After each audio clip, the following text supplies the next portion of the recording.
آل parties conference Balochistan کے issues پہ بلائی جائے، بلوچستان کا جو بد امنی کا ایشو تھا اس پہ بلائی جائے۔ مجھے یاد ہے کہ مارچ 2012 میں پاکستان کی تمام سیاسی جماعتوں کی ایک all parties conference Marriott hotel Islamabad میں بلائی گئی۔ تلاوت کے بعد جب ترانے کا وقت آیا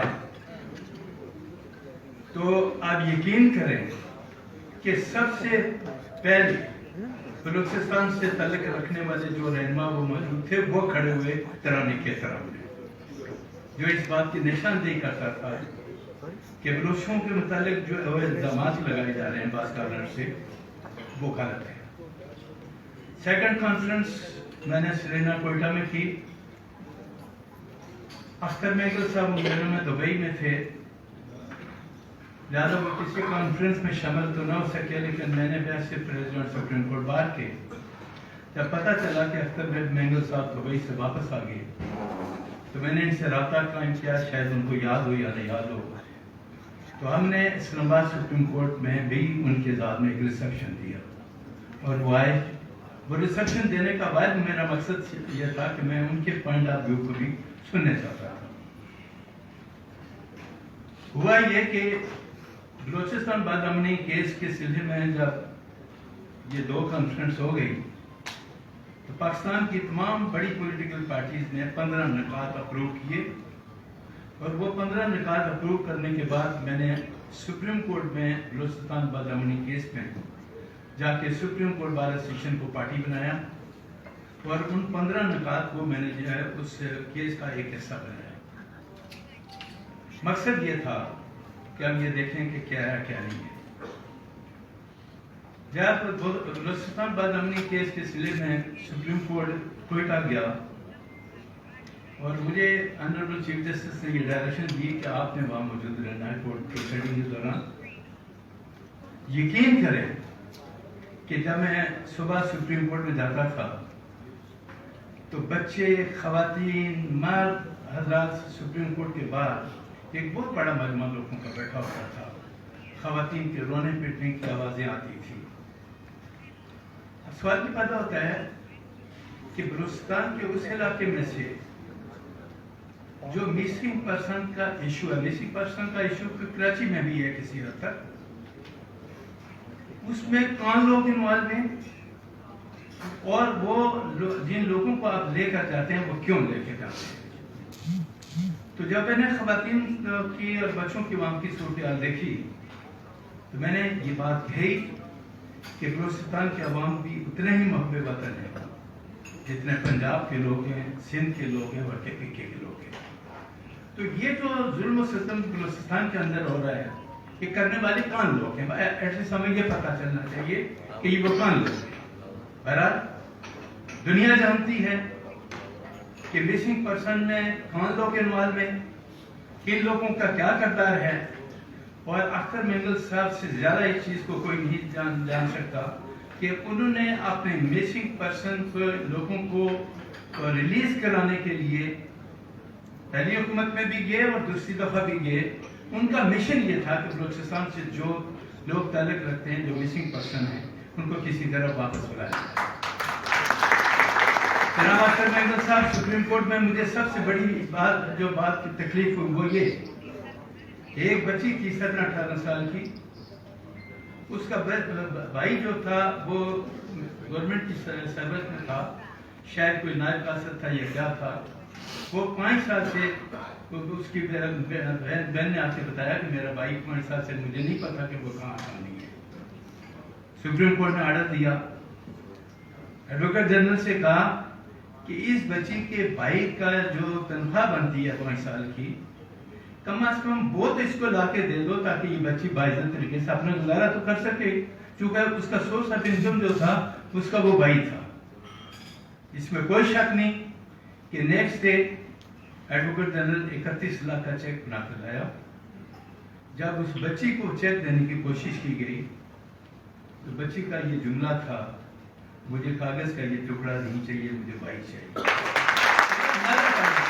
ہم پاکستانی ہیں اور ہم قرآن پڑھیں، تو اب یہ جو سلسلہ ہے دیکھنا یہ ہے، جس طرح مظہر عباس صاحب نے بھی کہا کہ کیا وہ طاقت جو آئینی طور پر جس کا یہ حق نہیں بنتا کہ وہ پاکستان کے اندر سیاست کرے، وہی طاقت کے بعد کے پاس سب سے بڑی سیاستدان بنی ہوئی ہے۔ اور محمود خان افتزئی صاحب کو یاد ہوگا کہ جناب کنونشن اسلام آباد ایک سیمینار تھا، میاں صاحب بھی وہاں موجود تھے،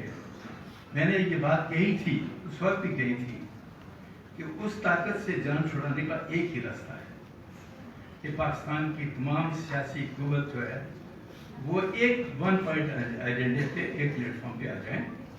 اور کہیں کہ جب تک یہ لوگ ہمارا پیچھا نہیں چھوڑیں گے اس وقت تک ہمیں کوئی حکومت نہیں چاہیے۔ میرا آج بھی پوائنٹ آف ویو یہ ہے کہ آپ کو حکومت تو ملتی ہے پولیٹیکل پارٹیز کو، اقتدار آپ کو نہیں ملتا۔ اقتدار آج بھی انہی لوگوں کے پاس ہے جو طاقتور لوگ ہیں، جن کی نشاندہی میں کر رہا ہوں۔ کہ اگر ہم سیاستدان تصور کرنا شروع کر دیں کہ ان کی مرضی کے بغیر ہم اقتدار پہ حکومت نہیں بنا سکتے، تو پھر حکومت اگر آپ کو کرنی ہے ہمارا چیخنا چلانا یا جو بات چیت کرنا میرے نزدیک بیکار ہو جاتا ہے۔ میں سوال کرتا ہوں کہ ہمارے آنریبل سپریم کورٹ کا سلسلے میں جس طرح مظہر صاحب نے کہا کہ کئی دفعہ آنریبل سپریم کورٹ نے بھی نظریہ ضرورت کو جنم دیا، لیکن جس سے ایکسٹینشن کی انہوں نے بات کی اس کے متعلق میں یہ کہتا ہوں کہ 3 دن تک مسلسل ہمارا سپریم کورٹ یہ بات کہتا رہا کہ قانون اور آئین اجازت نہیں دیتا، ہم کون سے قانون اور آئین کے تحت آپ کو ایکسٹینشن دیں۔ میں نے پہلے بھی ایک سیمینار میں کہا تھا اور آج بھی کہتا ہوں کہ 3 دن کے بعد ہمارے آنریبل سپریم کورٹ کو وہ کون سا قانون اور آئین مل گیا کہ 3 دن کے بعد اسی سپریم کورٹ نے اس آدمی کو 3 سال کی یا 2 سال کی ایکسٹینشن دی۔ جب آپ نے ایکسٹینشن دی تو میں نے یہ کہا اور آج بھی کہتا ہوں کہ آنریبل سپریم کورٹ نے ایک دفعہ پھر نظریہ ضرورت کو جنم دیا۔ یہ بات یہیں ختم نہیں ہو جاتی۔ جب نظریہ ضرورت کا جنم دیا تو وہ معاملہ پارلیمنٹ کے اندر گیا، اور مجھے افسوس کے ساتھ کہنا پڑتا ہے، میں بھی ایک پولیٹیکل ورکر ہوں، شاید میرا بھی کسی پولیٹیکل پارٹی سے افیلیشن ہو، لیکن میں یہ بات دعوے کے ساتھ کہتا ہوں کہ جب میں بات چیت کرتا ہوں تو میں کسی پولیٹیکل افیلیشن کو کوئی پرواہ نہیں کرتا، جو میرا ضمیر کہتا ہے میں وہی بات کرتا ہوں۔ تو ہوا کیا کہ وہ معاملہ آنریبل سپریم کورٹ نے پارلیمنٹ کو بھیجا، اور پارلیمنٹ کی تمام بڑی سیاسی جماعتوں نے پارلیمنٹ کے اندر اس آدمی کو پھر ایکسٹینشن دی۔ کیوں دی یہ میں پوچھنے کا آپ تمام دوستوں سے رکھتا ہوں۔ ہم جمہوریت کی بات کرتے ہیں، ہم قانون کی بالادستی کی بات کرتے ہیں، ہم دستور کی بات کرتے ہیں، ہم کہتے ہیں کہ آئین ہے، ہمارا آئین ہے، ہمیں اس پہ عمل کرنا چاہیے۔ ہم عمل کون کرے گا؟ عمل تو پہلے ہمارے ادارے کریں، اور وہ ادارے جن کا ہمارے دستور کے اندر تمام حدود مقرر کر دی گئی کہ عدلیہ کی کیا ڈیوٹی ہے، پارلیمنٹ کی کیا ڈیوٹی ہے، ایگزیکٹو کی کیا ڈیوٹی ہے، اور وہ طاقتور لوگ جو ہیں ان کی کیا ڈیوٹی ہے، یہ تمام چیزیں اس کے اندر طے۔ اب سوال کی پیدا ہوتا ہے کہ میں سوال کی پوچھتا ہوں کہ آپ مجھے سمپل یہ بات بتا دیں کہ وہ طاقتور لوگ جو وقتاً فوقتاً اس ملک کے سسٹم کو چلاتے ہیں، کیا ہمارا جو دستور ہے کہیں لکھا ہوا ہے کہ وہ لوگ سیاست کر سکتے ہیں؟ دستور کے اندر اگر ان کے عہد کو دیکھا جائے تو ان پہ سیاست پہ بات کرنا سختی سے منع ہے، اس کے باوجود سارے کام وہ کرتے ہیں، اور ہم تمام لوگ خاموشی کے ساتھ ہر چیز کو دیکھتے ہیں۔ میں عطا اللہ مینگل صاحب کی جو قربانی ہے یا جو ان کی جدوجہد کو ہے اس کو خراج عقیدت پیش کرتے ہوئے ایک بات کہنا چاہتا ہوں کہ اگر آپ نے پاکستان کے سسٹم کو صحیح کرنا ہے تو پھر آپ کو آگے بڑھ کر دستور پہ عمل کرانے کے لیے تمام اداروں کو کمپیئر کرنا، اور یہ صورتحال تبھی پیدا ہو سکتی ہے کہ جب پاکستان کے تمام سیاستدان ون پوائنٹ ایجنڈے پہ آگے آئیں اور ان طاقتور لوگوں کو یہ پیغام دیں کہ بابا یہ آپ کا کام نہیں ہے، یہ ہمارا کام ہے، ہمیں کرنے دیں۔ آپ کرپشن کی بات کرتے ہیں، کرپشن کی بات کرتے ہیں کہ جس سیاستدان کرپٹ ہے، لیکن باقی اداروں کے کرپشن کی کوئی آدمی بات اس لیے کرنے کے لیے تیار نہیں ہے کہ کیونکہ ہمیں ڈر لگتا ہے کہ شاید پتہ نہیں وہ ہمارا کیا حال کر دیں. تو میں یہ صورتحال اس لیے کہتا ہوں, مجھے بعض اوقات میرے دوست مجھے کہتے ہیں کہ تم اس انداز میں بات چیت مت کیا کرو. میں کہتا ہوں کہ نہیں, میرا ضمیر کہتا ہے کہ نہیں, مجھے اس موضوع پہ بات کرنی ہے, اور میں آج بھی کرتا ہوں. آپ تمام لوگوں کی موجودگی میں اس لیے میں یہ بات کرتا ہوں کہ ہمارا یہ فرض بنتا ہے کہ پاکستان کو کرائسس سے نکالنے کے لیے ہمیں رائٹ ڈائریکشن میں اداروں کو لے کے چلنا ہے. اگر ہم اداروں کو رائٹ ڈائریکشن میں لے کے چلنے کی پوزیشن میں نہیں ہیں تو پھر ہم کچھ بھی نہیں کر سکتے. ہم نے ماضی میں اپنی غلطیوں سے سبق نہیں سیکھا. بنگالیوں کے خلاف الزام لگایا کہ وہ محب وطن نہیں ہیں, الزام لگایا. پاکستان دنیا کی سب سے بڑی اسلامی مملکت دو حصوں میں تقسیم ہو گئی اور وہ بنگلہ دیش بن گیا, اور آج بنگلہ دیش پاکستان سے 4 قدم آگے جا رہا ہے اور ہم 4 قدم پیچھے ہیں. میں یہ بات اس لیے کرتا ہوں کہ جب پاکستان کا دستور لوگوں کے حقوق کا تحفظ فراہم کرتا ہے, وہ تحفظ فراہم کرتا ہے اور طریقہ کار بتاتا ہے, تو پھر آئیں ہم سب مل کر یہ آواز بلند کریں کہ ان معاملات کو آگے بڑھانے کے لیے ہم نے دستور پہ عمل کرنا ہے. طاقتور لوگوں کو یہ بتانا ہے کہ تمہارا کام کیا ہے, تم نے کیا کرنا ہے, نہیں کرنا. اور اگر ہم دستور پہ پابندی نہیں کر سکتے, ہم مظہر عباس صاحب نے بالکل صحیح کہا کہ پارلیمنٹ کا ادارہ جو سب سے زیادہ طاقتور ادارہ ہونا چاہیے, آج سب سے زیادہ کمزور ادارہ بن کے سامنے آیا ہے. قانون سازی کا اختیار